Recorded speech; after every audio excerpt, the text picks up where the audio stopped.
Welcome. In this video, I will show you where to check the warranty on Microsoft Surface Studio 2.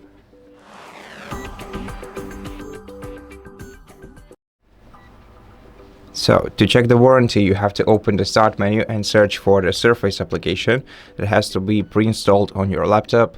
And if you open it and then go to Warranty and Protection Plans, here you'll be able to check your device's warranty status.